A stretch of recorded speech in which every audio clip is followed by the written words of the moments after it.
1995 Disability Discrimination Act by Jason Wilsher-Mills. Well, there's lots of inspiration because I lived it. The best way I can sort of demonstrate what life was like before the Act was one of the images that I've used in the actual banner. I was very ill.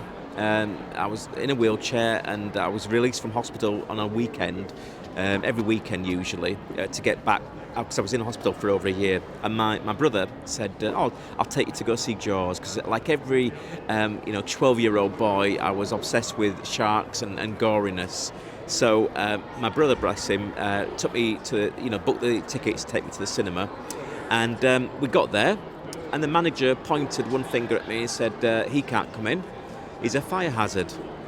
This is the early 80s. Actually, it was the International Year of the Disabled, ironically, and I wasn't allowed to go into a public building.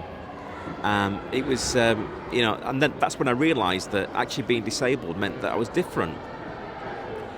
Things have moved on, and I've tried to talk about the positive aspect of the law change, in that I can go on a plane, I can go in public buildings. I'm sat in Parliament today, which is more or less fully accessible to disabled people, and those changes were brought about by the Act, and not just about access. It was about trying to challenge people's beliefs, their views on what disabled people were. Does he take sugar? Classic, Well, I'm here. Why didn't you ask me?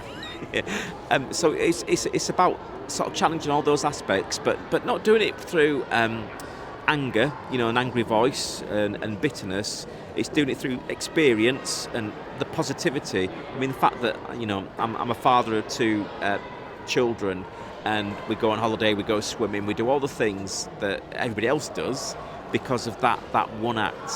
And it's absolutely, for me, that's such a wonderful thing. Attitudes take a little bit longer to change, but that takes time, and that will happen. And hopefully through the banner, and through me using kind of humour and metaphor and all that kind of thing, it'll make people think. Blimey, that's what it's like.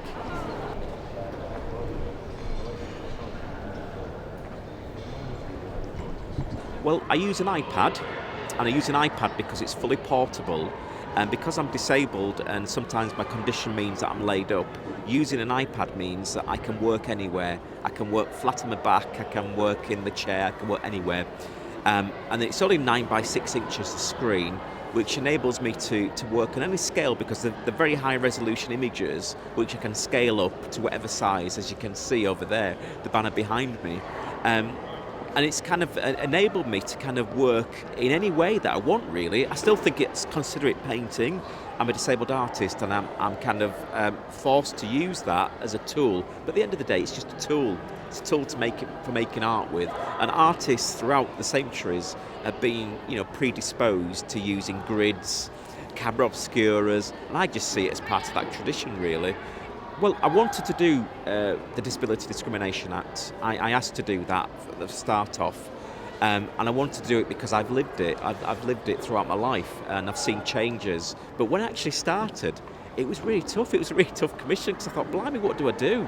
And what I want people to take away from it is those experiences. I made a list of all the pros and cons of the experiences since the Disability Discrimination Act. And hopefully people will see that you have to really look closely, because I've hidden some stuff. There's quite a lot of hidden things in the work,